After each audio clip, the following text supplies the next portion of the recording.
नमस्ते।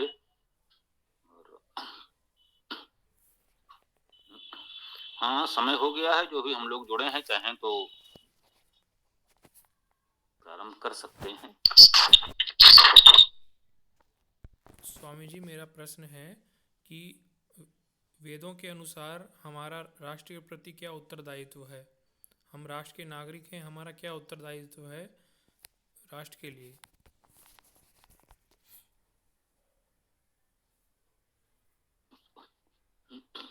देखिए, वैसे तो राष्ट्र सूक्तों का संकलन हम लोगों ने किया है, आपके सहयोग से किया गया है। राष्ट्र सूक्त की पूरी पुस्तक दी जा चुकी है। निष्कर्ष रूप में इतना ही कह सकते हैं कि राष्ट्र के प्रति अलग से कोई उत्तरदायित्व के स्थान पर यदि हम समझें कि विश्व मानवता के प्रति हमारा जो उत्तरदायित्व है, समाज के प्रति हमारा जो उत्तरदायित्व है, राष्ट्र भी तो समाज ही है। समाज से अलग तो कोई राष्ट्र नहीं होता, जहां तक हम समझ पा रहे हैं। राष्ट्र में अधिक से अधिक कोई एक राज्य की परिकल्पना कर सकता है, भौगोलिक क्षेत्र की, कि भाई उतने क्षेत्र की सुरक्षा या व्यवस्था हमारा विशेष दायित्व है। तो स्वाभाविक है, यदि इस समय संसार में या पहले भी अपने पराये की भावना से युद्ध संघर्ष होते रहे हैं, तो कह सकते हैं वो कथित अपना राष्ट्र, अपना क्षेत्र, उसकी सुरक्षा का दायित्व तो है कि भाई हम सुरक्षित रहेंगे तो अपनी व्यवस्थाएं ठीक से चला सकेंगे। यदि ऐसे लोगों का शासन हो जाएगा जो इस क्षेत्र को अपना नहीं मानते, वो कहीं और के हैं और इस क्षेत्र का शोषण करके केवल अपने उस क्षेत्र का पोषण करना चाहेंगे, तो स्वाभाविक है हमारे इस समाज के लिए हानिकारक होगा। तो इस दृष्टि से हम कह सकते हैं कि भाई इस राष्ट्र इकाई की सुरक्षा विशेष हमारा दायित्व हो जाता है। शेष तो यही है कि विश्व मानवता के लिए जो भी हैं, सबके लिए जो अच्छा कर सकें करें, जो अच्छा सोच सके सोचें, यही उचित है मेरे विचार से। और लोग जो विचार रखना चाहें रख सकते हैं। तो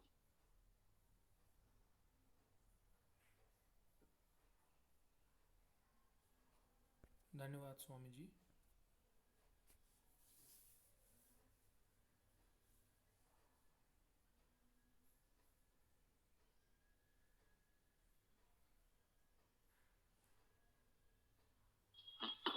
जी, ये रविवार का साप्ताहिक सत्र है और इसमें जो लोग भी चाहें अपना कोई भी प्रश्न विचार सनातन धर्म से संबंधित रख सकते हैं।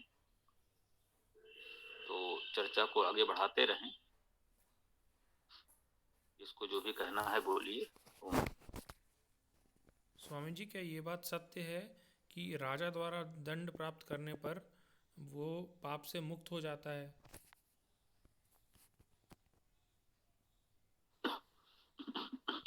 पहली बात तो ये कि ये पाप क्या होता है, जिस अर्थ में जिस भाव से प्रयोग किया जा रहा है, पाप से मुक्त हो जाता है, ये पाप क्या होता है, वेद में ऐसी कोई अवधारणा तो हमें दिखाई नहीं पड़ी।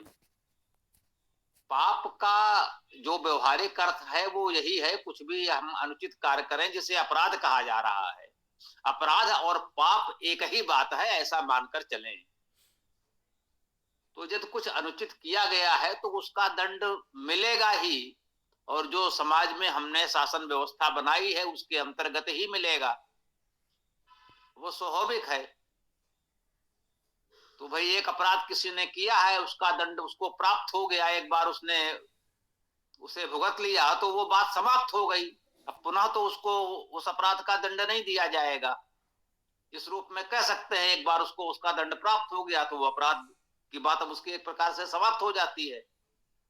इसी रूप में चाहे तो इसे ग्रहण कर सकते हैं। जी धन्यवाद स्वामी जी, समझ में आ गया।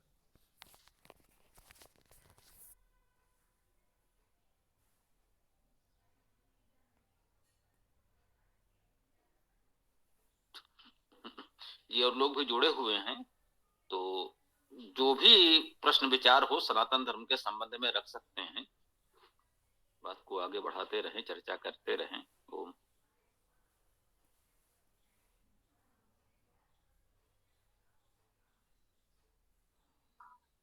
नमस्ते गुरुजी।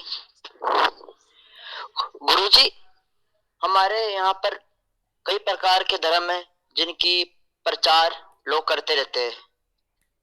हम अपने सनातन धर्म का भी करते हैं। कई बार ऐसा होता है कि लड़ाई हो जाती है कई लोगों में और एक दूसरे से लड़ाई करते हैं। तो ऐसा क्या करें कि लड़ाई भी ना हो और हमारे धर्म का प्रचार भी हो जाए? आपने बहुत अच्छी बात कही है। धर्म का प्रचार करने में लड़ाई नहीं करनी चाहिए, ये तो बिल्कुल ठीक बात है। क्योंकि धर्म का प्रचार करें और उसमें लड़ाई हो जाए तो ये तो अपने आप में अधर्म हो गया, फिर धर्म का प्रचार कहाँ रहा। एक बात तो ये है, इसका हमें ध्यान रखना चाहिए कि धर्म का प्रचार प्रेम से किया जाना चाहिए। किसी पर भी धर्म थोपा नहीं जा सकता। एक तो धर्म प्राकृतिक है, उसका पालन तो सब लोग करते ही हैं, करना ही पड़ता है। प्रकृति ने जो वास्तविक धर्म हमको दिया है, धर्म का अर्थ ही है कि जो धारण किया जाए। तो जिसे कहते हैं जो भी जीव हैं या निर्जीव पदार्थ भी हैं, आप लोगों ने, हमने सबने विद्यालय में पढ़े हैं। गुण धर्म, वस्तुओं के, पदार्थों के गुण धर्म होते हैं। धातुओं के गुण धर्म हैं, अधातुओं के गुण धर्म हैं, जल के अपने गुण धर्म है। ये हम लोगों ने रसायन शास्त्र में पढ़ा है कि सबके गुण धर्म होते हैं, प्रॉपर्टी जिसे कहा है अंग्रेजी में। मतलब वो गुण धर्म उसके हैं, उसमें वो रहेंगे ही, उससे आप अलग कर ही नहीं सकते। जो भी उसमें गुण है तो है, उसका धर्म है तो है, उस धर्म से तो वो विलग हो ही नहीं सकता। तो वो तो स्वाभाविक रूप से रहेगा ही रहेगा। उसमें कुछ बताने, समझाने, सिखाने, झगड़ा करने, विवाद की कोई बात ही नहीं है। मनुष्य के लिए जो वास्तविक स्वाभाविक धर्म है, तो जो मान लीजिए कि सभी व्यक्तियों को उसकी उचित जानकारी नहीं है, तो जानकारी न होने से भूल हो जाती है, उससे उसे हानि भी होती है। जैसे इसको जो माने कहा जाता है, एक बच्चा है और वो नहीं समझता है क्या लाभदायक है क्या हानिकारक है। वो नहीं समझ पा रहा है कि ये आग है, उसको छुएंगे तो जल जाएंगे। हो सकता है वो दीपक के लौ को छूने का प्रयास करे। तो कहा जाता है उसको अगर हम बता दें कि नहीं भैया इसको छुओगे तो जल जाओगे, तो उसके समझ में आ जाएगा तो बन जाएगा। कई बार ये भी कहा जाता है कि आप उसे कह रहे हो, वो उसके समझ में नहीं आ रहा है, छोटा सा बच्चा है, वो नहीं समझ पा रहा है। तो बचपन में हम लोगों ने भी ये सुना है बड़ों से कि एक बार से छू लेने दे, फिर दोबारा कभी नहीं छुएगा। वो छूने का प्रयास कर रहा है, हमसे रोक दे रहे हैं और वो नहीं मान रहा है। कहते एक बार इसको जरा सा छू लेने दे। जब उसको अनुभव हो जाएगा कि इसको छूना धर्म नहीं है, अधर्म है, उससे कष्ट होता है, तो फिर वो जीवन भर ये भूल नहीं करेगा। तो कह सकते हैं कि भाई धर्म सिखाने का ये हुआ। अब उस बच्चे को जबरन बांध बांध करके आप कितना सिखाओ, वो नहीं सीख पा रहा है। तो वही कहते हैं कि उसको मार पीट कर, लड़ झगड़ कर आप धर्म कैसे सिखाओगे। ठीक है, उसे अनुभव हो जाने दो एक बार। तो ये भी तो सिखाने का एक तरीका हुआ। हाँ, हम बड़े हैं, समझदार हैं, माता पिता उसके बड़े भाई बहन हैं, तो उनका ये दायित्व तो है कि उसको थोड़ा इतना नियंत्रण में रखें कि ऐसा ना हो कि वो बहुत अधिक जल जाए। उसको अनुभव हो जाए किसको नहीं छूना चाहिए, लेकिन वो नासमझी में ऐसा भी ना कर दे जिससे कि बहुत बड़ी हानि हो जाए और समस्या हो जाए। तो ये सब भी एक तरीके हैं। तो जो वास्तविक धर्म है उसको सिखाने में बहुत समस्या नहीं है। वो व्यक्ति थोड़ा सा समझदार है या सही तरीके से सिखाएंगे तो धर्म को समझ जाएगा। अब इसका दूसरा पक्ष है जिसे धर्म नहीं पंथ कहा जाता है। स्पष्ट समझ ले, धर्म तो अभी जो हमने बताया, जो वास्तविक धर्म है तो है। जलाना अग्नि का धर्म है, वो तो जलाएगा। आप अग्नि को इस धर्म से अलग कर ही नहीं सकते। यदि उसमें ताप नहीं हो तो उसे अग्नि कौन कहेगा, प्रश्न ही नहीं उठता। उसका मौलिक धर्म है।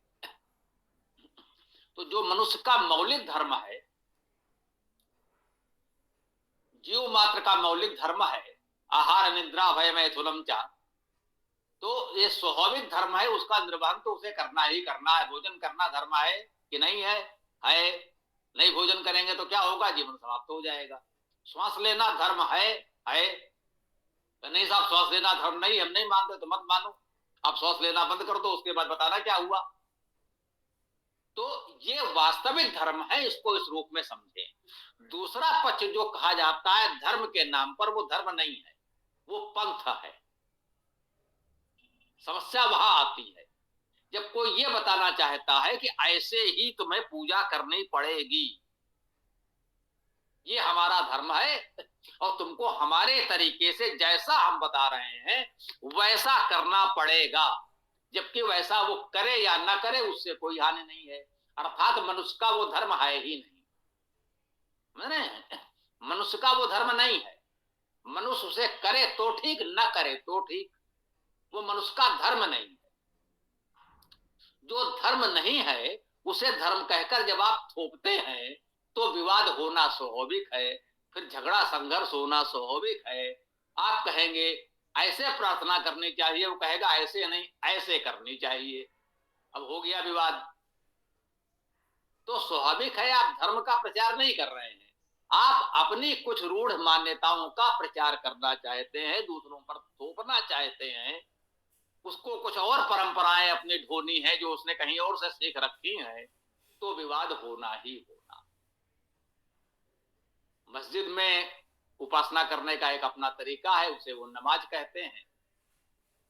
वो भी अपने तरीके से कुछ पढ़ते हैं, बोलते हैं, एक उनके अपने आसन व्यायाम जो भी कह लीजिए करते हैं, उस तरीके से करते हैं। अब वो हम सबसे कहें कि नहीं सारे मंदिरों में भी इसी तरीके से नमाज पढ़ी जानी चाहिए, तो स्वाभाविक है ये मनुष्य का धर्म नहीं है।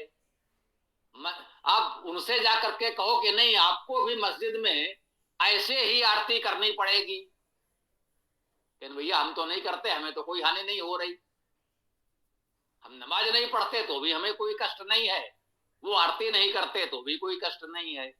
तो स्वाभाविक है नमाज पढ़ना या आरती करना ये धर्म नहीं है, ये केवल पंथ है, कुछ परंपराएं हैं जिसे किसी पर थोपा नहीं जाना चाहिए।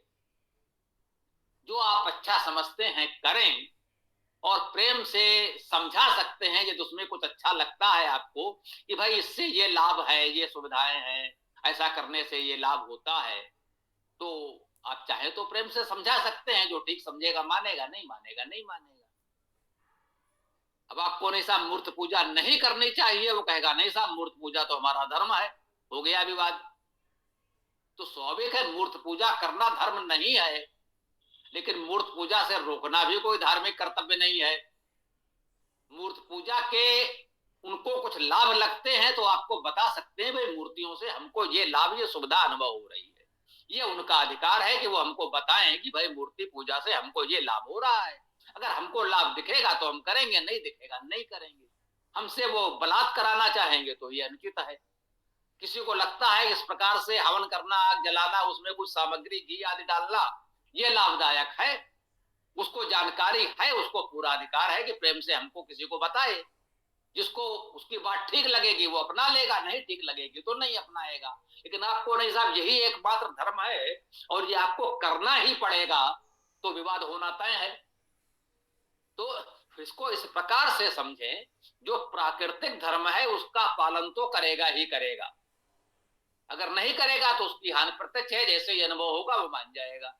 ये अप्राकृतिक मानवकृत जो पंथ हैं, जो धार्मिक कर्मकांड रूढ़ियां परंपराएं हैं, वो चाहे इनकी हो और चाहे उनकी हो, मैं स्पष्ट कहना चाहता हूं, वो चाहे हिंदू की है या मुसलमान की है, आर्य समाज की है या पौराणिकों की है, ये केवल आपकी रूढ़ियां और परंपराएं हैं। यदि आपको अच्छा लगता है तो आप उसका पालन करें, किसी पर थोपने का प्रयास ना करें, लोगों को प्रेम से समझाएं। ये लोकतंत्र में आपका अधिकार है, आपका कर्तव्य है, उतना करते रहें। थोपेंगे तो विवाद होगा, उससे बचना चाहिए। जी धन्यवाद गुरुजी।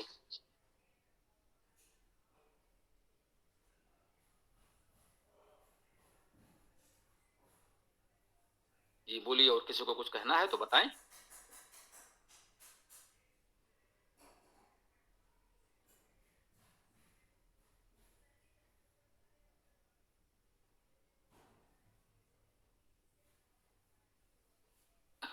हाँ जी, बोलिए। आप कुछ कह रहे हाँ, हैं, बताइए। सादर नमस्ते गुरुजी। गुरुजी सब समझाते भी हैं, हम समझते भी हैं और सब जानते भी हैं, फिर भी ये झगड़े क्यों हो रहे हैं?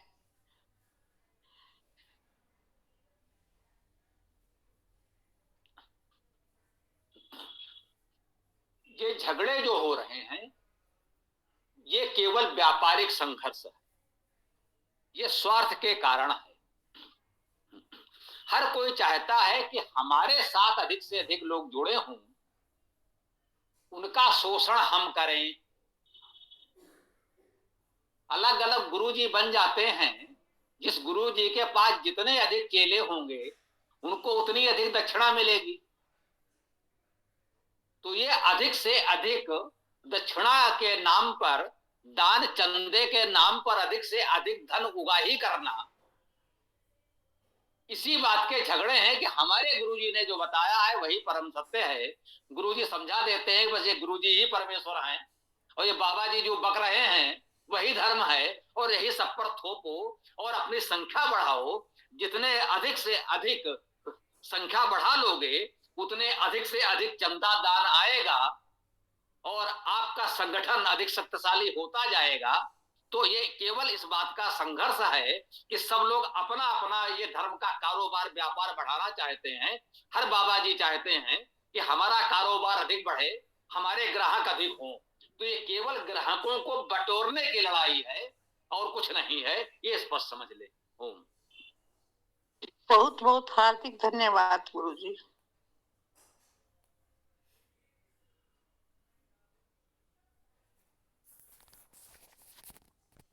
स्वामी जी, मैंने वेद में एक जगह पढ़ा है कि जो सच्चे ब्राह्मण हैं उनका जो क्षत्रिय अपमान करता है, हिंसा करता है, तो वो क्षत्रिय जो है उसका सर्वनाश हो जाता है। तो यहाँ तक तो ठीक लगी बात कि यदि क्षत्रिय ब्राह्मण की हिंसा करे तो सर्वनाश हो जाएगा, लेकिन जो सामान्य व्यक्ति हैं, सामान्य जनता है, वो यदि किसी कारण से ब्राह्मण का अपमान करे तो क्या उसको भी दंड मिलेगा?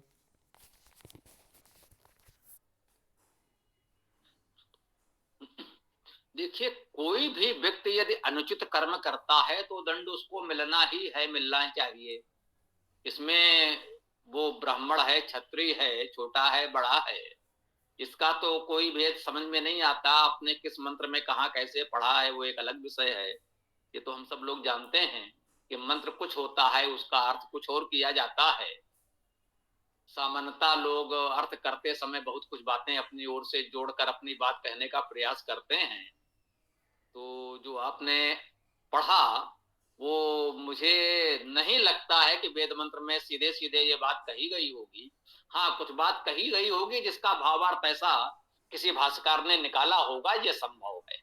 सीधी सी बात है, जो भी कुछ अनुचित करेगा, अपराध करेगा, तो वो दंड का भागी होगा, होना चाहिए। ये समाज में न्याय व्यवस्था होनी चाहिए, हम इतना ही कह सकते हैं। धन्यवाद स्वामी जी महाराज।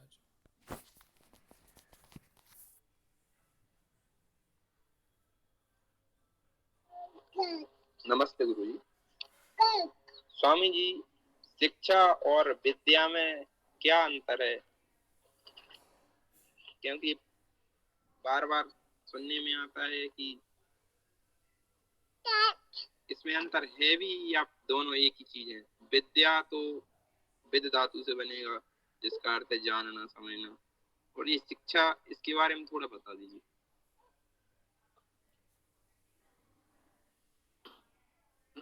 देखिए, विद का अर्थ जानना है और शिक्ष का अर्थ सिखाना है, सीखना है ना। जैसे पठ का अर्थ पढ़ना है और इसी से बनेगा पढ़ाने वाला भी, पाठयत इसी से बन जाएगा, पढ़ाता है, पठति पढ़ता है, पाठयति पढ़ाता है। तो शिक्ष धातु का अर्थ भी सीखना है या सिखाना है। ये तो सभी धातुओं में दोनों अर्थ चलते हैं।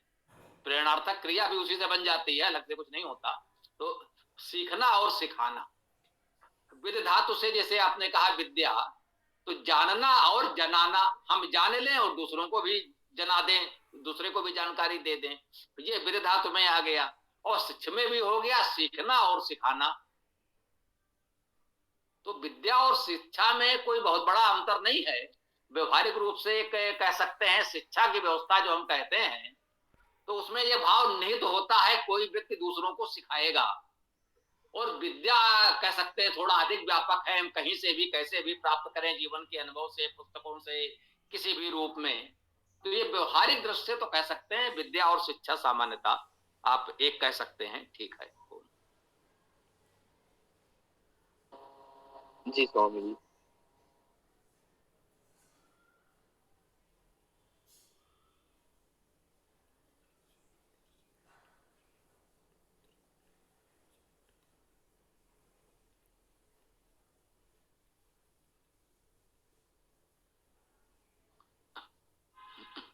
हाँ भाई, इतने लोग हैं, जो भी विचार हो रखे, नंदन जी तो हमको दिख रहे हैं, और भी बहुत से लोग हैं। हाँ, हम बता दें, हमें सब लोग दिखते नहीं हैं, जो बोलता है वही दिख पाते हैं, या कुछ ये लोग सामने होते हैं। तो बोलें जो भी कहना हो।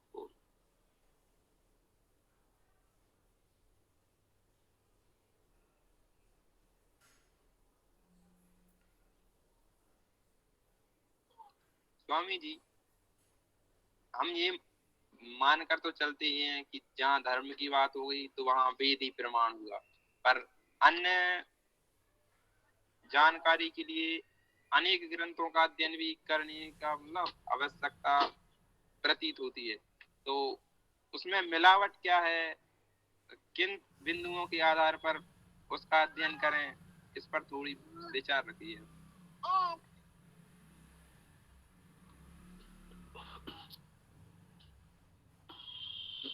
देखिए, ये बात ठीक है, जब हम धर्म की बात करते हैं तो वेद हमारे लिए परम प्रमाण है, इसमें कोई संदेह नहीं है।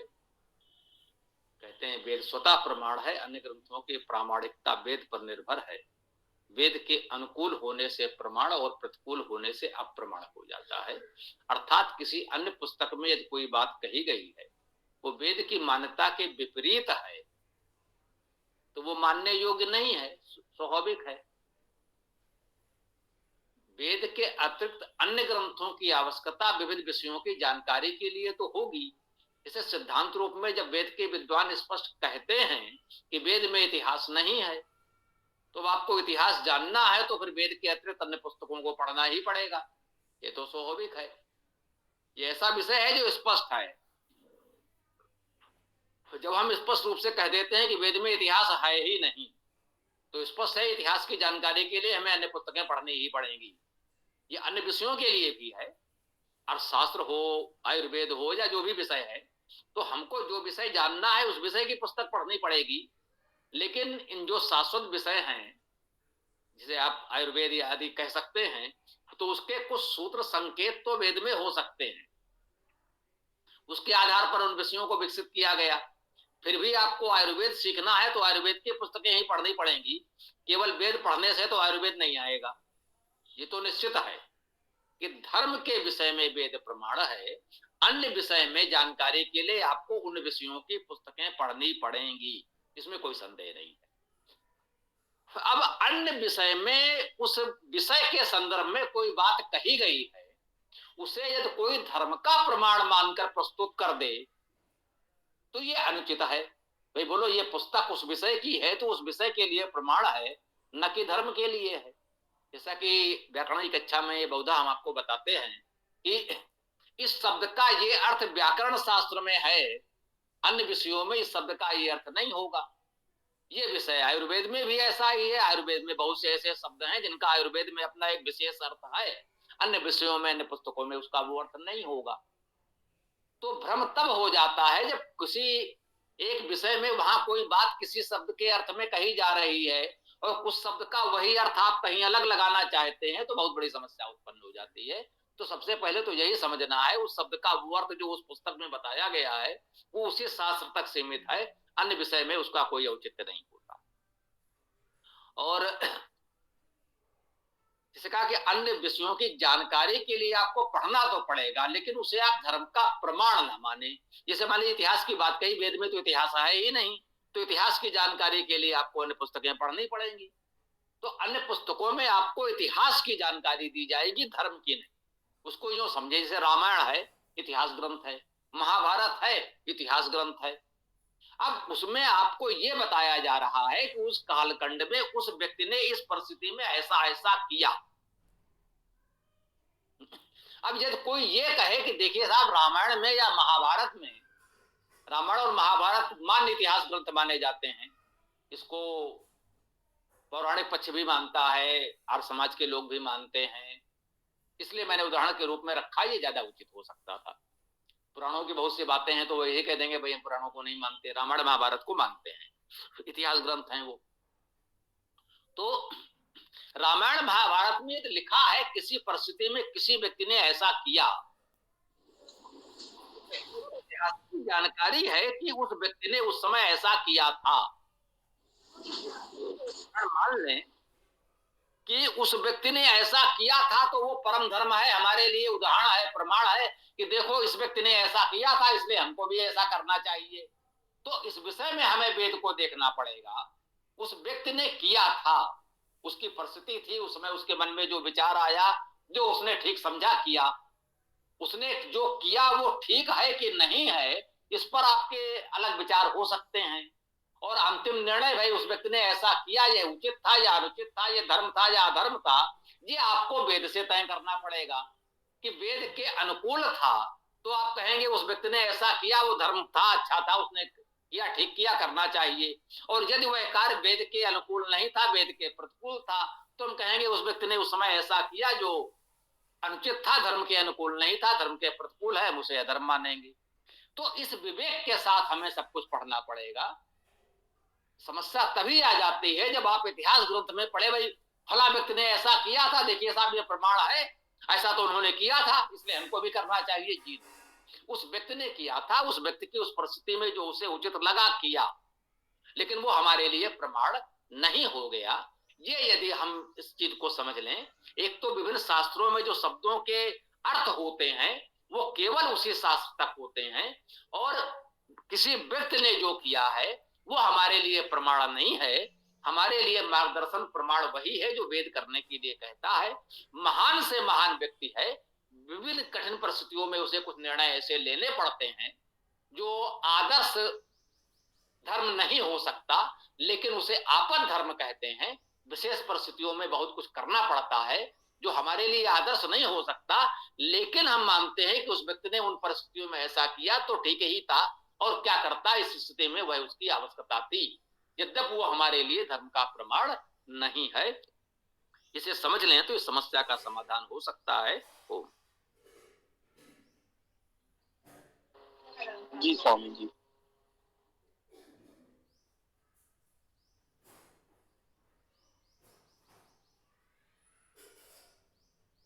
हाँ भाई, रोहित जी भी दिखे हमें, तो जो भी लोग हैं आपको जो भी कहना चाहें विचार रख सकते हैं। तो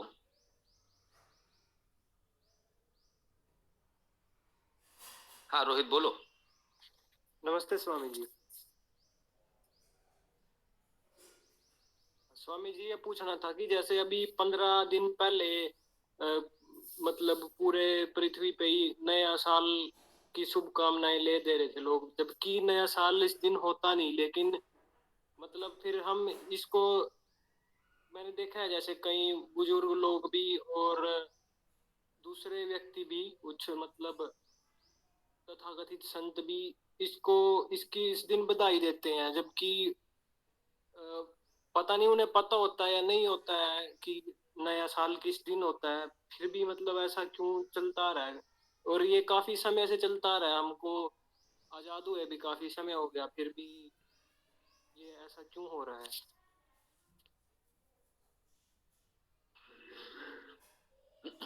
देखिए प्रश्न आपका उचित है, फिर भी हम एक बात कहेंगे। बताइए, जब ये कथित नया साल हुआ, लोगों ने बधाइयां दी जिस पर आप प्रश्न कर रहे हैं, आपके घर में कैलेंडर बदला या नहीं बदला? जो भी हमारा दैनिक व्यवहार है उन तारीखों के अनुसार हो रहा है या नहीं हो रहा है? आपने प्रयोग किया नया साल, ये साल शब्द किस भाषा का है, किस रूप में, किस अर्थ में आपने प्रयोग किया है? ये साल शब्द क्या संस्कृत के किसी धातु से बना है जिसका वही अर्थ होगा जिस अर्थ में आपने प्रयोग किया है? हमने ये अभी तारीख बोल दिया, क्या ये संस्कृत भाषा का शब्द है, इसका वो अर्थ है जिस अर्थ में हमने बोल दिया? आपने भी सहज भाव से बोल दिया और हम भी सहज भाव से बोल गए।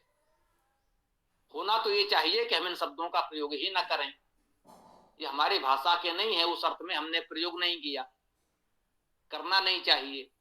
हमें नव वर्ष कहना चाहिए, नूतन संवत्सर कहना चाहिए, तब तो हम कहेंगे कि वो हमारा संवत्सर नहीं था, वो किसी का न्यू ईयर रहा होगा, हमारा नव संवत्सर नहीं था। ये बात बिल्कुल ठीक है। अब किसी भी कारण से यदि हमारा लोक व्यवहार सारा का सारा उन्हीं तिथियों के अनुसार चल रहा है, कहीं भी हम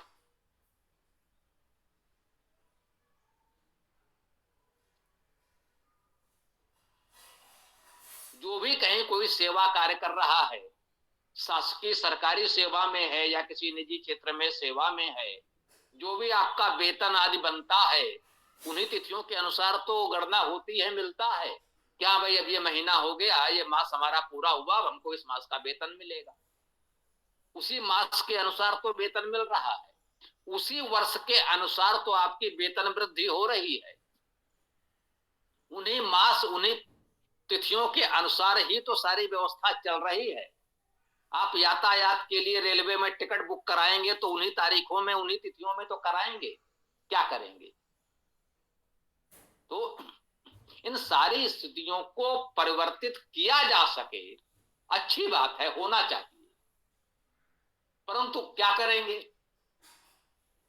पूरी तरह से सनातनी सरकार है, सशक्त सरकार है, एक दशक से है, इस दिशा में हम कुछ नहीं कर पाए। तो व्यक्तिगत रूप से केवल इस तरह की कुछ चर्चाओं में, अपने मनोभाव में हम ये कहें कि नहीं नहीं वो नहीं ही करना चाहिए, हम इतना ही तो कर सकते हैं कि उस दिन एक दूसरे को हम नव वर्ष की बधाई न दें, इसके अतिरिक्त तो उस वर्ष का पालन हमें करना ही पड़ता है ना। जब इतना पालन हो रहा है तो यदि किसी ने बधाई भी दे ही दी तो क्या हो गया, चलिए भाई जब इतना स्वीकार कर रहे हैं तो इतना और स्वीकार कर लीजिए।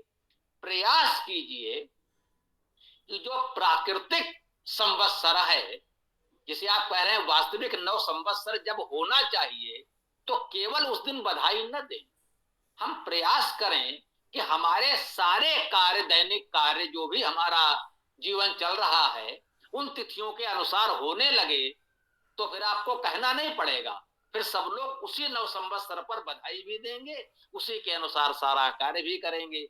केवल जब उस दिन बधाई दी जाती है तो कुछ लोगों को लगता है भाई ये अपना नहीं है, पूरा वर्ष आप उसी के अनुसार बिताते हैं।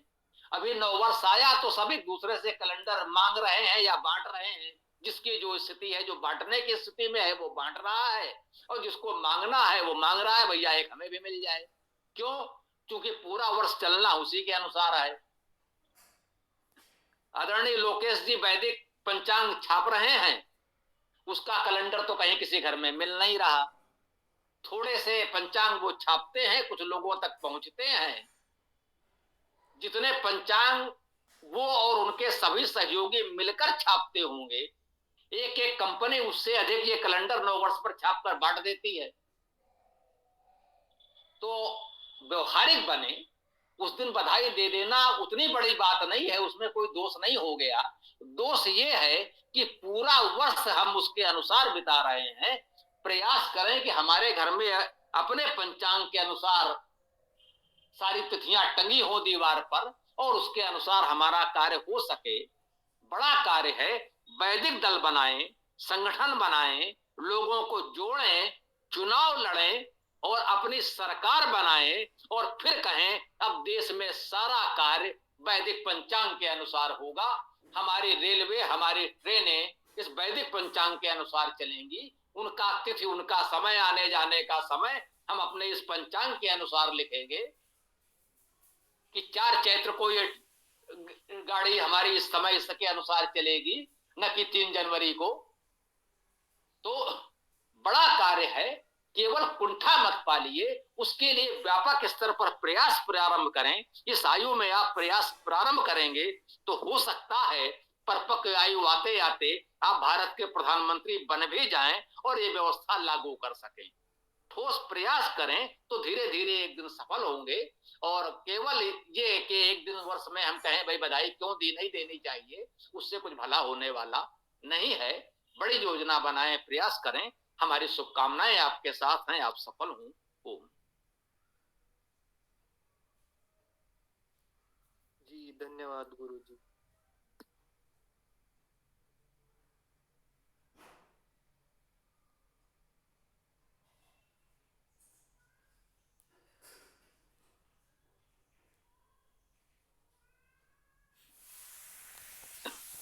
जी अभी भी सुनील जी जुड़े हैं, स्वागत है आपका। अभी हमने देखा समानता नहीं देख पाते हैं, तो आप भी और लोग भी जो भी चर्चा करना चाहें, जो भी प्रश्न विचार हो रखें, स्वागत है। अच्छा, आकाश जी भी हैं, दिख रहे हैं।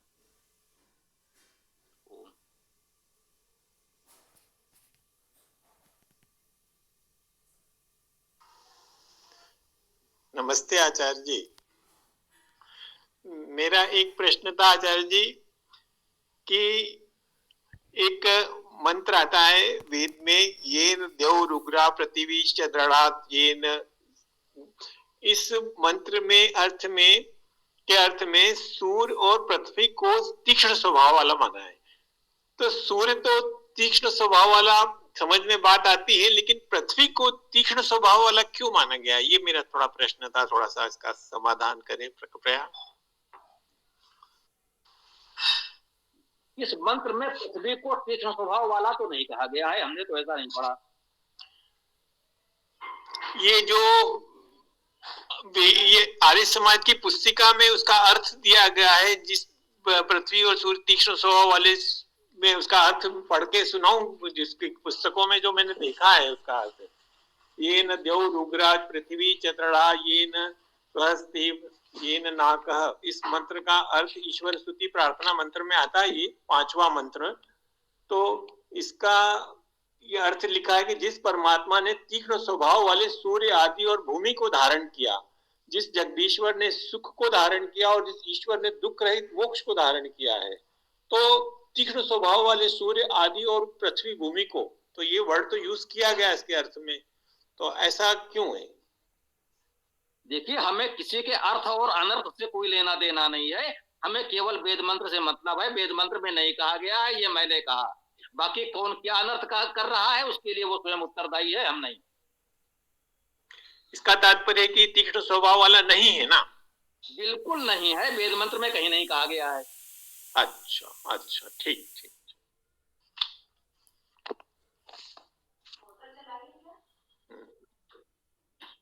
ये आपको वेदायन पुस्तक मिलेगी तो उसमें इसका अर्थ देख लीजिएगा। हिरण्यगर्भ सूक्त पूरा उसमें है और उसमें ये मिलेगा। ठीक ठीक ठीक।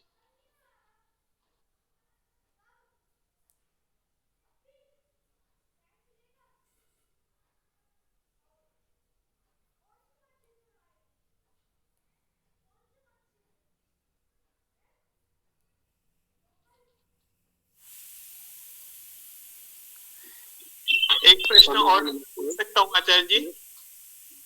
जी बोलिए, बोलते रहें। ये एक ऐसा कहा जाता है, मतलब कि भाई जैसे इंसान व्यक्ति इस सृष्टि में पैदा होता है तो उसकी मृत्यु की तिथि उस समय निश्चित कर दी जाती है, या ये मृत्यु की तिथि निश्चित रहती है या नहीं? ये थोड़ा सा शंका उत्पन्न होती है, मतलब कि ये परिवर्तित है कि निश्चित रहती है मृत्यु की तिथि किसी भी इंसान की या जीव की? जो कहता है मृत्यु की तिथि निश्चित रहती है, उसको बुलाकर पूछिए आपकी मृत्यु की तिथि कब है, और जब वो बता दे तो उसी समय उसका सर काट दीजिए। और उससे पूछिए तुम मरे कि नहीं मरे, इसका समाधान तुरंत हो जाएगा। समझ आया? ओम। ठीक ठीक, धन्यवाद आचार्य जी, धन्यवाद।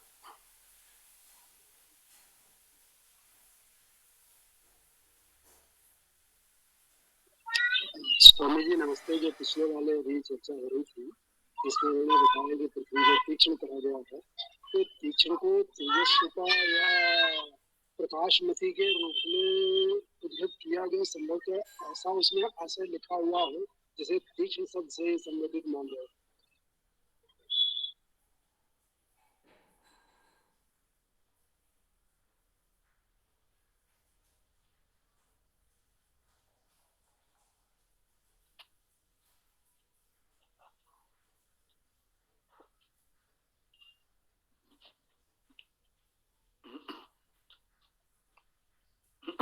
ये हिरण्यगर्भ सूक्त है ऋग्वेद में, है ना?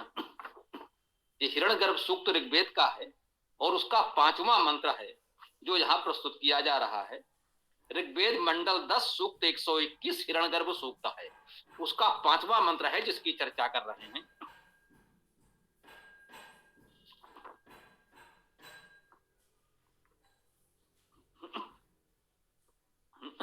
ऋषि हिरण्यगर्भ प्राजापत्य देवता का छंद त्रिष्टु।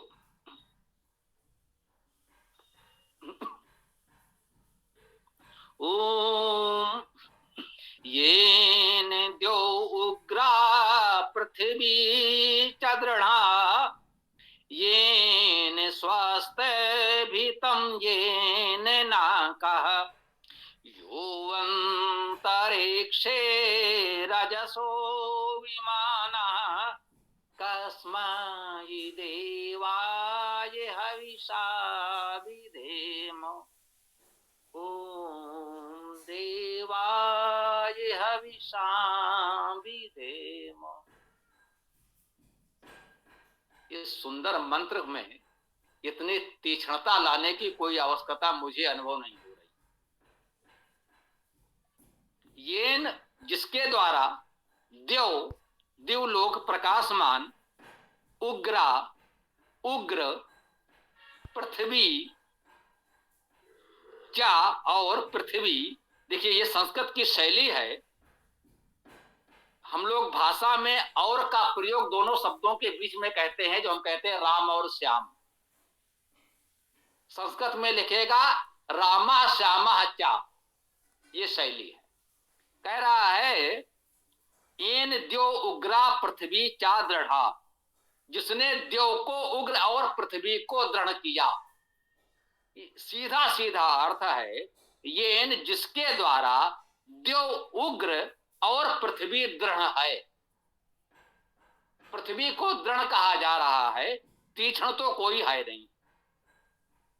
येन स्वः स्थवितम येन नाका, जिसके द्वारा स्वः स्थवित हैं, जिसके द्वारा नाका नाक स्थवित है। लंबी व्याख्या नहीं करेंगे, इसलिए हम उसके शब्दों को ज्यों का त्यों बता दे रहे हैं। अब स्वा का अर्थ और नागा का अर्थ अगर बताने लगेंगे तो फिर पूरा क्लास हो जाएगी उसी की। ठीक। यो अंतरिक्षे रजसो विमाना, यो जिसने अंतरिक्षे अंतरिक्ष में रजसो विमाना रजस का विमान किया, विशेष मान किया कह लें। कस्मय देवाय हविषा विधेमो, कस्मय किसके लिए, देवाय देव के लिए, हविषा हविष द्वारा विधेम विधान करें। तो कह रहा है जिसने ये किया है और किस देव के लिए हम हविष द्वारा विधान करें। तो कह रहा है कि देव उग्र है, पृथ्वी दृढ़ है, स्व और नाक स्थवित हैं, अंतरिक्ष में रजस का विमान है।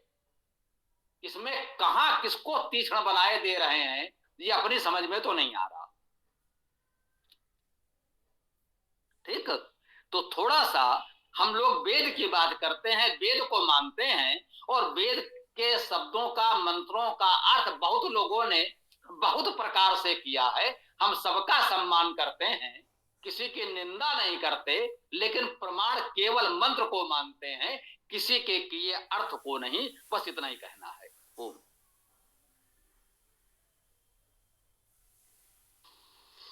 आचार्य जी बहुत बहुत धन्यवाद। मतलब दृढ़ का तात्पर्य दृढ़ किया है, वो हम जो रुक रहा वो उसका तीक्ष्ण रति को भी बना दिया था। हम तो जब से आर्य समाज में ईश्वर स्तुति प्रार्थना बोलते हैं तो ये दृढ़ ही बताते हैं उसको, तो इसीलिए अभी दिमाग में वही चल रहा था, क्योंकि हमारी संस्कृत कमजोर है। अब आपने थोड़ा क्लियर कर दिया, तो बहुत बहुत धन्यवाद इसके लिए।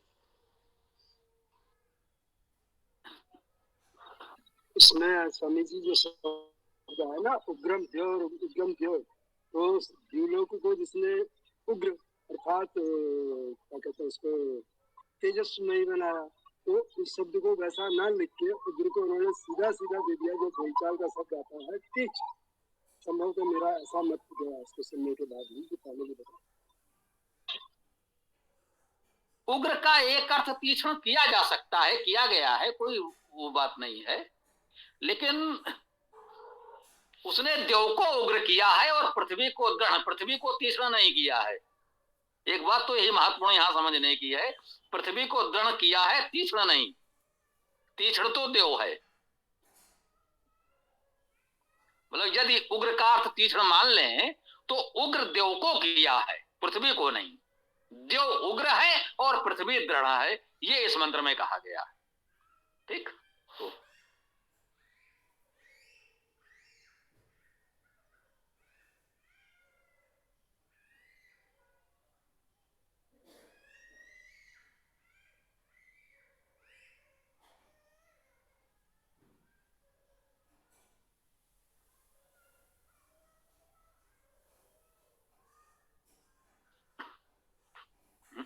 जब ये वेदांत पुस्तक आपको मिल जाएगी तो आप ऐसे ही सभी शब्दों का अर्थ देखिएगा। धात्वादिरुक्त में स्पष्ट बताया जाएगा कि वो शब्द किस किस धातु से कैसे कैसे बन सकता है, उनके क्या क्या अर्थ हो सकते हैं। उग्र शब्द को जरा जान ही लीजिए, बात आ गई है। उग्र शब्द में उत उपसर्ग हो सकता है, उत्कार्थ उत्कृष्ट, उच्च, ऊपर, उत्तम। गृह धातु का अर्थ शब्द करना है। गृह धातु है सीखना, समझना, जानना है। और एक गृह धातु और है, उसका अर्थ खाना, निगलना, बबन करना, शब्द करना भी है। गुरु धातु भी है जिसका अर्थ शब्द करना है। अब उग्र में कोई उच्च धातु भी खोज लेता है, कोई बात नहीं, स्वागत है। उच्च धातु का अर्थ एकत्र होना, संबंध होना है। उग्र के इतने अर्थ हो सकते हैं, इतनी धातु में उसमें हो सकती है, इतने अर्थों में उग्र शब्द का प्रयोग हो सकता है। और उसके लिए समानार्थी पर्यायवाची किसी भी भाषा में कोई भी शब्द लिखा जा सकता है, लेकिन हमें ध्यान रखना है कि उसका यही भाव है। तीक्ष्ण भी कोई नकारात्मक शब्द नहीं है। तीक्ष्ण शब्द का प्रयोग हमने भी किया है, जब सब लोग लिख रहे हैं तो हमें उसे स्वीकार करने में कोई आपत्ति नहीं है। तीक्ष्ण का अर्थ क्या होता है? पैना। कोई भाई ये तीक्ष्ण है, हम अपने घर के चाकू को भी तीक्ष्ण करते हैं जिससे वो उपयोग में आ सके। शस्त्र तीक्ष्ण किए जाते हैं। तो तीक्ष्ण का अर्थ पैनापन है, जिसे हम लोग कह सकते हैं बोलचाल की भाषा में। तो वो अर्थ भी अगर लें, हालांकि यहाँ पर वैसा कोई अर्थ हमको नहीं प्रतीत हो रहा है, तो मैं समझता हूं कि ये बात थोड़ा सा स्पष्ट हुई। अच्छा हुआ आपने बात रखी, तो बात आगे आ गई। और अब और कोई विषय और कोई प्रश्न भी ले सकते हैं, इसको जो भी कहना है बोलिए, स्वागत है। ओम।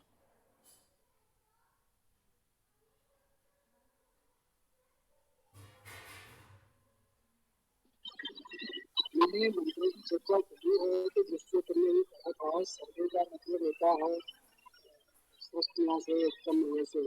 उसी तरह से वेद के तीसरे मंगल में 32वें सूत्र में आया हुआ है सर्गे का, तो इसको कैसे समझा जाए?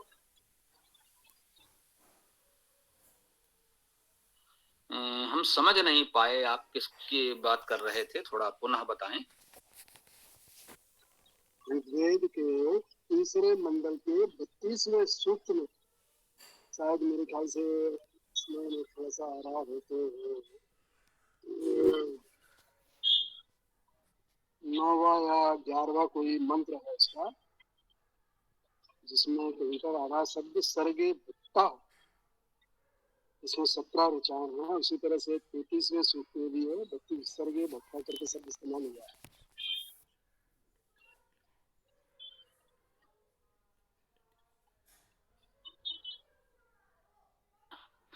जो शब्द प्रयोग हुआ है आप बता रहे हैं वो स्पष्ट नहीं हो पा रहा है, या तो फिर वो पुस्तक में संहिता निकाल कर देखी जाए, ऋग्वेद 3रा मंडल कौन सा सूक्त कौन सा मंत्र कह रहे हैं, अब या तो फिर उसको निकाल कर देखा जाए, पढ़ा जाए। इसमें सर्गे शब्द तो उसमें तो सर्गे भक्ता, भक्त तो मतलब खाने वाला या प्रिय व्यक्ति या प्रिय लगने वाला, तो सृष्टियों को खाने वाला प्रिय लगने वाला कैसे उसको समझा जाए, ये वहां पर जो है बड़ी मतलब एक उलझन जैसी स्थिति बनी हुई है। सर्गे भक्ता, सर्गे भक्ता, सर्गे सर्ग में, जी जी जी जी जी वही। तो सर्ग में भक्ता जो भक्त शब्द है, तो भज सेवायाम धातु से भक्त शब्द बन जाएगा, उसका अर्थ हो जाएगा सेवित, सेवा युक्त, सेवा करने वाला या सेवा पाने वाला कह लें। जो सृजन में जो भक्त हैं, इस सृष्टि में जो भक्त हैं, सेवा करने वाले हैं, जो सेवा योग्य हैं, सेवा पाने वाले हैं, उसका इस रूप में अर्थ ले सकते हैं मेरे विचार से। और शेष वही है कि वो मंत्र निकाला जाए तो फिर पूरी चर्चा उसकी की भी जा सकती है, अगर अधिक आवश्यक हो तो फिर यदि जानकारी है कौन सा मंडल सूक्त मंत्र है तो निकालने का प्रयास भी करें, बहुत आवश्यक हो तो। इतने में बात पूरी हो गई हो तो ठीक है।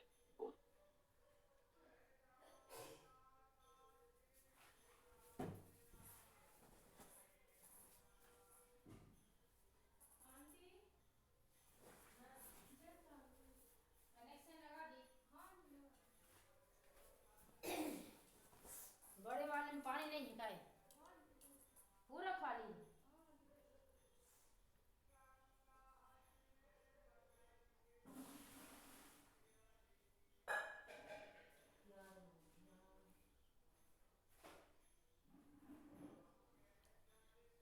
हाँ भाई, कुछ बोलना चाहिए आप लोगों को।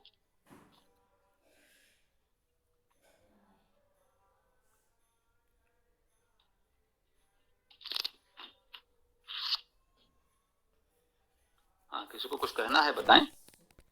स्वामी जी, ईश्वर सर्वशक्तिमान है ऐसा हमने पढ़ा है, लेकिन क्या ईश्वर ऐसा काम भी कर सकता है जो कि असंभव हो, और असंभव में कौन कौन से काम आ सकते हैं? जी, इस पर कुछ विद्वानों ने बहुत मनोरंजक चर्चा भी की है। ईश्वर सर्वशक्तिमान है, ठीक बात है, लेकिन वह सर्वशक्तिमान ईश्वर अपने जैसा दूसरा ईश्वर तो नहीं बना सकता। यदि वह सर्वशक्तिमान ईश्वर अपने जैसे ढेर सारे ईश्वर बना दे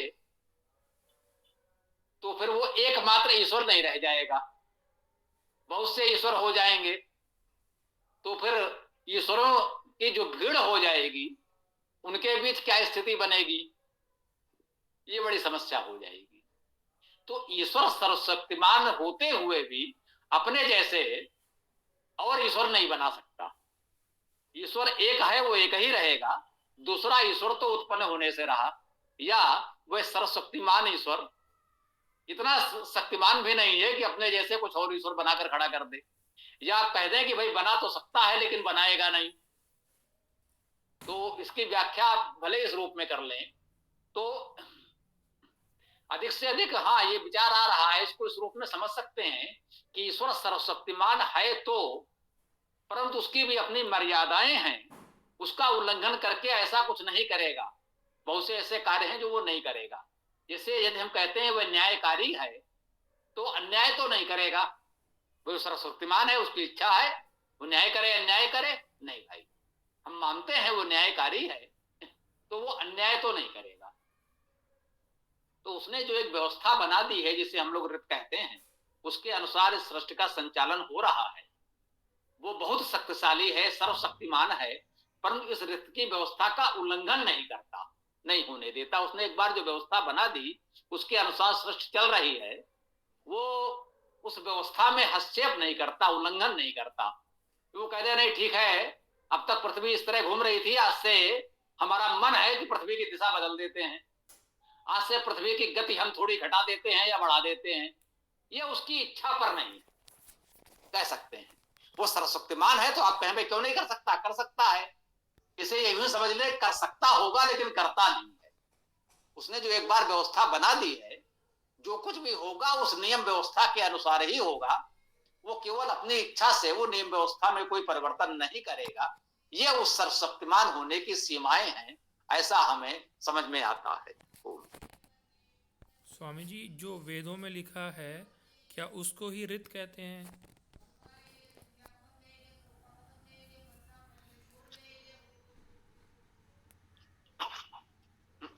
देखिए, ऋत का भाव है षष्ठ संचालन के मौलिक नियम, जैसे हम कहते हैं गुरुत्वाकर्षण आदि जो भी नियम है तो है, ठीक है ना। ऊर्जा के प्रसारण के नियम, ताप का प्रसारण का नियम है ना, जैसे उष्माचालन का नियम आप लोग कहते हैं। तो इस प्रकार के जो भी प्राकृतिक नियम हैं उनको हम ऋत कहते हैं। इसको हम इस प्रकार कहते हैं कि वेद में ऋत का वर्णन है, प्राकृतिक नियमों का ही वर्णन है। ऋत के विपरीत कुछ वेद में नहीं। ये वेद की विशेषता है, वेद की महानता है कि वेद में जो कुछ है वो ऋत के अनुकूल है, ऋत का ही वर्णन है। ऋत के विपरीत बातें वेद में नहीं है। ये वेद का महत्व है। परंतु जो वेद में लिखा है वो ऋत है, इसको इस प्रकार से न कहें, जो कहें वेद में जो लिखा है वो ऋत के अनुकूल है, तो अधिक उपयुक्त होगा मेरे विचार से।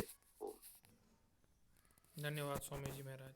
मुझको जो मतलब व्यक्तिगत रूप से मैं बता रहा हूँ कि मुझको जो रोग है उन्माद, इसमें ऐसे विचार आते हैं जो कि इम्पॉसिबल रहते हैं। मेरे को ऐसा लगता है कई बार कि मेरे कारण कुछ हो गया, मेरे कारण भूकंप आ गया, ऐसे ऐसे विचार आते हैं। तो ये जो ऋत की जो अवधारणा है, जो एकदम क्लियर कर देता है कि इसके कारण ही ऐसा होता है, मेरे कारण नहीं होता, तो ऋत की अवधारणा से मेरा वो मानसिक रोग तो पूरा ठीक हो जाता है।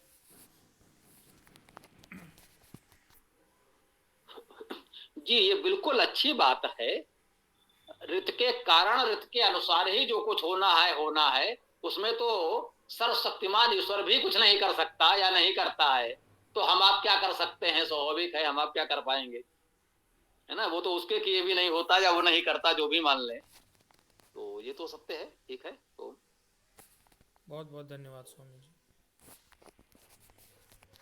स्वामी जी, ये जो है ऋग्वेद के तृतीय मंडल के सूक्त 33, उसकी ऋचा मंत्र है चौथा। एना वयम पैसा पिन्वमाना अनु योनिम देवकृतम चरन्ति है न वर्तते वर्तवे प्रसवः सर्ग तक्ता किम युर्विप्रो नद्यो जोह बीति। और इसी तरह से शब्द दोबारा आया है इसी सूक्त की 11वीं ऋचा में भी, सर्ग तक यदंग त्वाम भरता संतरेयुर्गव्यन ग्रामं इसित इंद्रजूतः अर्षादः प्रसवः सर्ग तक्त आवो व्रणे सुमतिम यज्ञियानाम। इस तरह से आया है, 2 ऋचाओं में लगा, एक ही शब्द।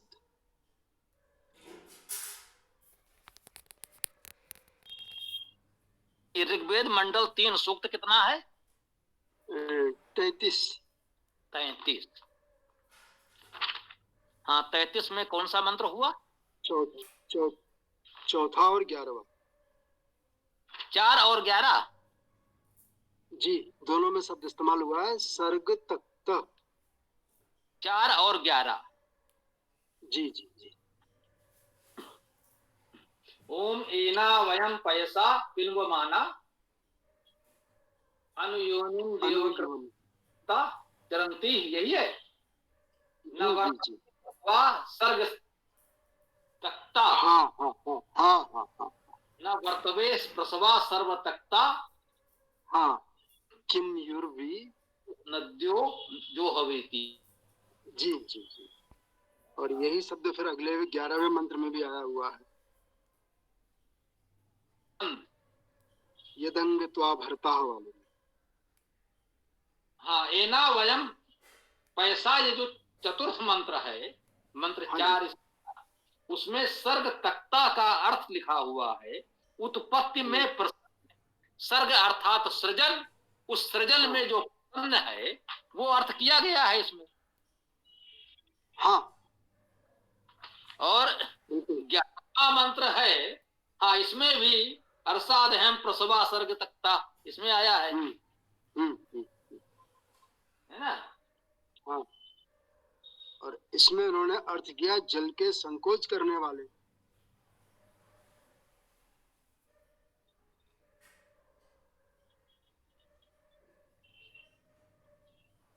सर्ग तक्ता जल के संकोच करने वाले, ठीक बात। और जो इन्हीं के साथ जो शब्द प्रसव आ रहा है उसके भी अर्थ अलग अलग चल रहे हैं। चौथे मंत्र में अर्थ लिया प्रसव के लिए संतान, और उसी 11वें मंत्र में उसका अर्थ लिया हुआ है प्रसव का मतलब अत्यंत ऐश्वर्य युक्त। जी, ये ठीक बात है। एक शब्द के अलग अलग अर्थ लिख दिए गए हैं, भ्रम का कारण। जी है, बिल्कुल बिल्कुल, आप ठीक जगह पर आ गए। धन्यवाद सर जी। हाँ, ये और एक सज्जन ने हाथ उठाया हुआ है, बी से आपका नाम है क्या? पूरा नाम नहीं दिख रहा है, कुछ आप कहना चाहते हैं क्या? बोलिए।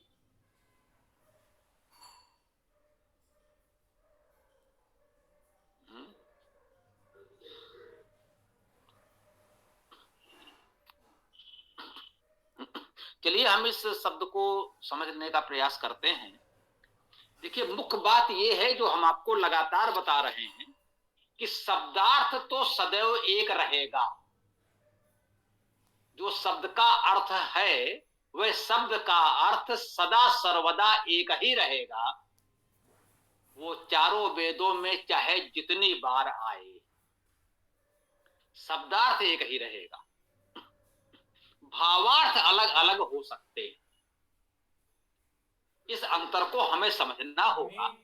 सामान्यता जो वेद भाष्य हमें उपलब्ध हो रहे हैं, लोगों ने शब्दार्थ बताए ही नहीं, सीधे सीधे जो उन्होंने कहना चाहा है अपनी बात, वो भावार्थ के रूप में थोप दी है, जिसे इसमें पदार्थ कहा जा रहा है।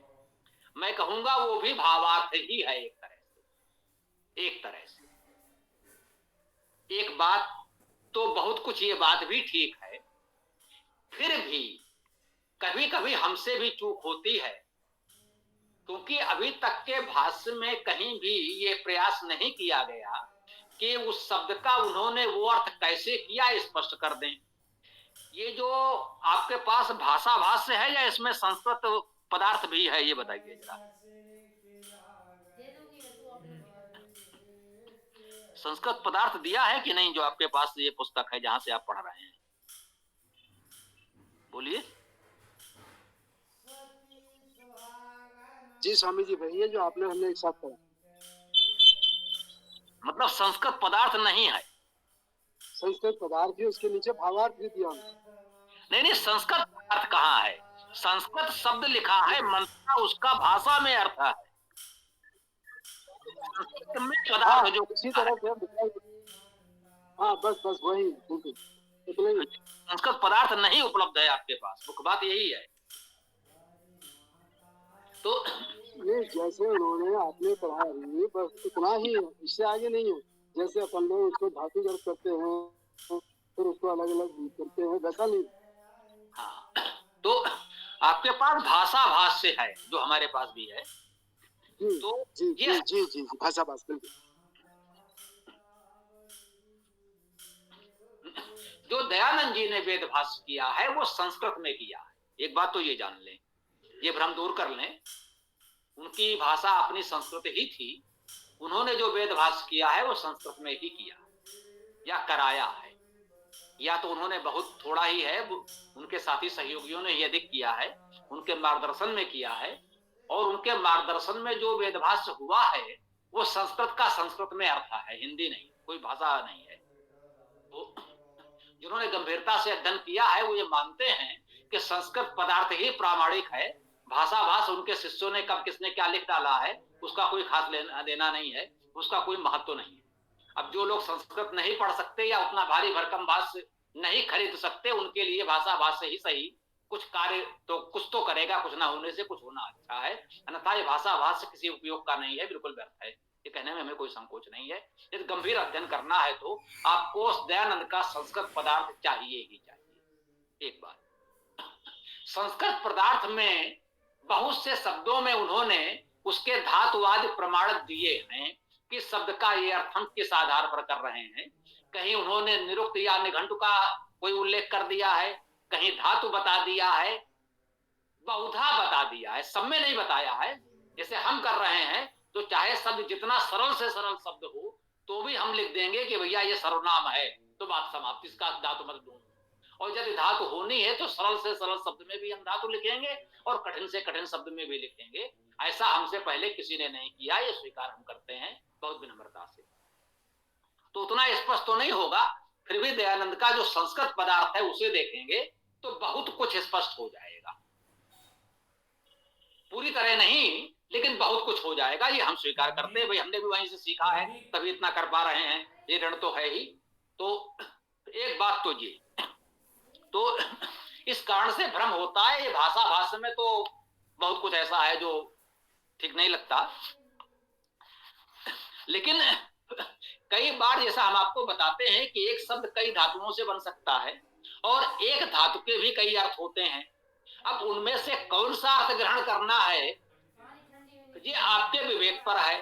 तो कभी कभी ये भी होता है कि वो शब्द मान लीजिए एक धातु से बना जिसके कई अर्थ हैं, तो अलग अलग स्थानों पर उस धातु के अनेक अर्थों में से यहाँ पर ये वाला अर्थ ले लिया, वहां पर वो वाला अर्थ ले लिया। तो आपको तो अलग अलग अर्थ दिख रहे हैं, आपने ये तो ध्यान दिया नहीं कि इसमें धातु क्या होगी। ये उनको लिखना चाहिए, उन्होंने लिखा नहीं, आपने इस पर विचार नहीं किया, तो आपको लगा इस शब्द का वो अर्थ कैसे हो गया और वो अर्थ कैसे हो गया, दोनों अलग अलग कैसे हो गए। तो कई बार दोनों ही अर्थ ठीक होते हैं। जो धातु है उसके दोनों अर्थ हैं, एक मंत्र में एक अर्थ ले लिया, दूसरे में दूसरा ले लिया, तो दोनों ठीक हो गए। अब ये आपके विवेक पर है कि आप चाहे यहाँ पर वो वाला ले ले या वहां पर वो वाला ले ले, तो दोनों ही ठीक हैं। यो माने कि अर्थ तो दोनों ठीक हैं, कहाँ कौन सा लेना है ये लिखने वाले के विवेक पर है, आपके विवेक पर है, पढ़ने वाले के भी। तो कहीं ऐसा भी होता है, कहीं ऐसा भी होता है जो धातु का अर्थ होता है वो अर्थ करने वाला लिखना नहीं चाहता, क्योंकि उससे उसके अपने विचार बाधित होते हैं। जो अपनी विचारधारा वेद के नाम पर वो आप पर थोपना चाहता है, वो उस धातु अर्थ से खंडित हो जाता है, तब वो धातु का नाम तो लेगा ही नहीं। धातु अर्थ से दूर जाकर कुछ भी अपने विचार के अनुसार घुमा फिरा कर लिख देगा और आपको पता न चले कि यह कहां से कैसे आ गया है। आप मान लो ठीक है इतने बड़े विद्वान ने लिखा है तो होगा। तो इस प्रकार से बहुधा वेद भाष्यों में भ्रमित कर दिया जाता है, कहीं कहीं ऐसा भी होता है। तो अलग अर्थ होने का कारण एक तो ये हो सकता है कि वो जिस धातु से अर्थ किया गया है या वो शब्द अनेक धातुओं से बन सकता है, अलग अलग अर्थ है, वो सभी सही है।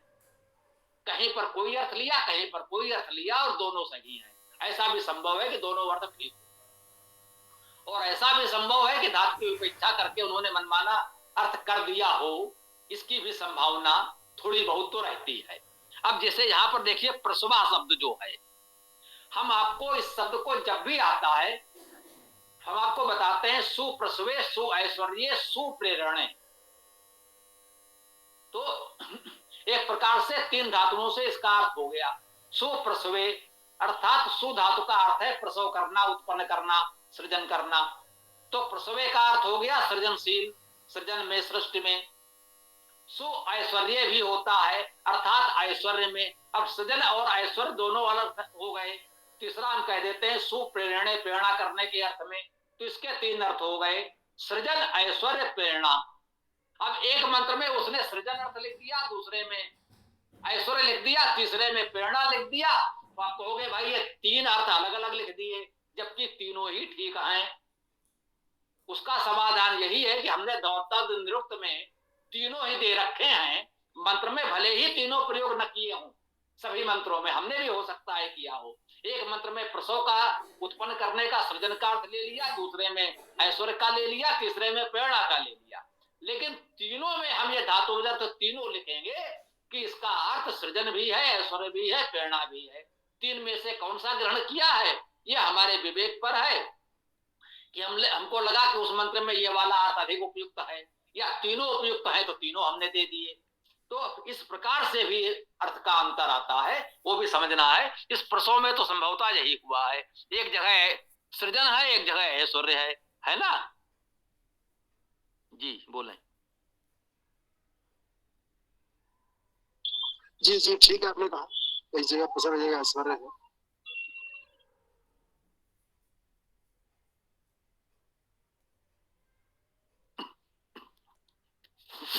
तो इसका समाधान तो हो गया। अब दूसरा जो सर्ग तक्ता का है कि अब सर्ग का अर्थ जल कैसे कर दिया और तक्ता का अर्थ यहां संकोच करने कैसे कर दिया। अब जो तो भाई पदार्थ जो उनका संस्कृत पदार्थ है देखा जाए, हो सकता है वहां उन्होंने कुछ धातुवादी का संकेत किया हो, तत्काल हम नहीं बता पा रहे हैं। अब इसको हम भी अपने धातुवादी कोश में खोजें, देखें, समझें कौन कौन सी धातुओं से ये शब्द बन सकता है। हो सकता है प्रसव की तरह इसका भी समाधान निकल आए, समझ गए ना? जैसे प्रसव का समाधान तो हो गया, उसी प्रकार से ये जो दूसरा शब्द सर्ग तक्ता बचा है, मेरे विचार से धातुवाद कोश में आप भी देखें तो हो सकता है इसी प्रकार से इसका भी कोई समाधान हो जाए, संभव है। और ये समाधान न हो तो मान लीजिएगा इसका वास्तविक अर्थ छिपा करके कुछ अपना अर्थ थोपने का प्रयास भाषांतरकार ने कर दिया होगा। हम स्पष्ट कहते हैं, हम सबका सम्मान करते हैं, लेकिन ऐसा नहीं है किसी को बिल्कुल हम ये कहें कि नहीं नहीं बस उसी में। तो इस प्रकार से आप चाहें तो जब धातुओं को देखेंगे तो अलग अलग अर्थों का समाधान होना संभव है। ये हमने आपको बताया और मैं समझता हूं ये बात यहां पूरी होती है। धन्यवाद सनी जी।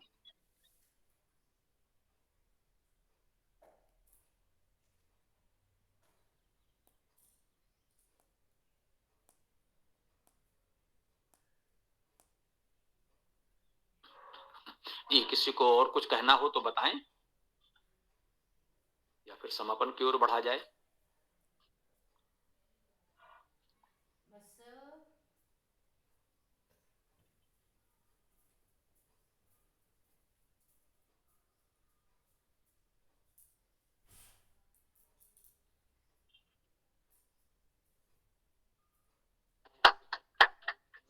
वेदास तक पाठ प्रारंभ करते हैं जी। ओम ऋग्वेद प्रथम मंत्र। ओम अग्निम ईडे पुरोहितम यज्ञस्य देवं ऋत्विजं होतारं रत्नदातमम्। ऋग्वेद अंतिम मंत्र। ओम समानी व आकुति समाना हृदयानि व समानमस्तु वो मनो यथा व सुसह असति।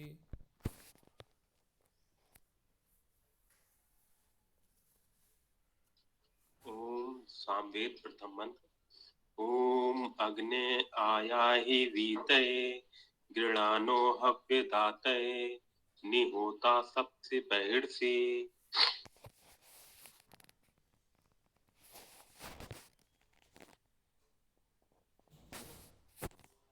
सामवेद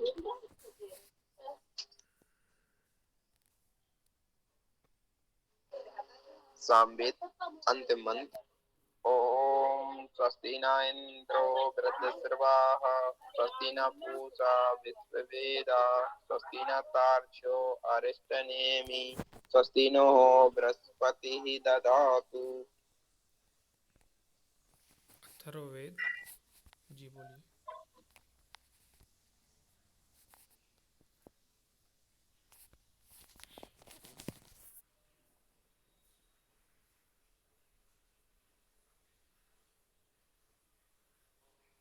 अथर्ववेद प्रथम मंत्र। ओम एत्र सप्तः परयन्ति विश्वारूपाणि विवृतः वाचस्पति बला तेषां तन्मो अद्य ददातु मे। अथर्ववेद अंतिम मंत्र। ओम पलायम तत्स्ना कटम धाम वसभो दिवो रजसा पृथिव्याः सहस्त्रम संसातये गविष्टौ सर्वान् इत्तान् प्रयाता पिबध्ये।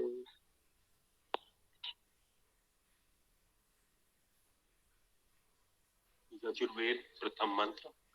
ओम ईसे त्वा ऊर्जे त्वा वायवस्थ देवो वा सविता पार्पयतु श्रेष्ठतमाय कर्मणे आप्यायध्वम् अगन्या इंद्राय भागम प्रजावती अन्मी वा अयक्षमा मावस्तेन ईसत माग संसो ध्रुवा अस्मिन् गोपतो स्यात् बहिवी यजमानस्य पशून् पाहि।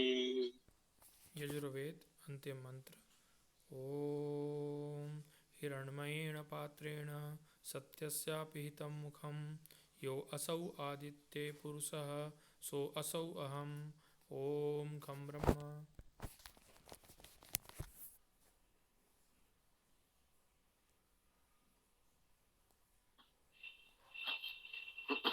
तो इस प्रातःकालीन विशेष सत्र का समापन करते हैं और सायंकालीन वेद कक्षा में हम लोग पुनः मिलते हैं।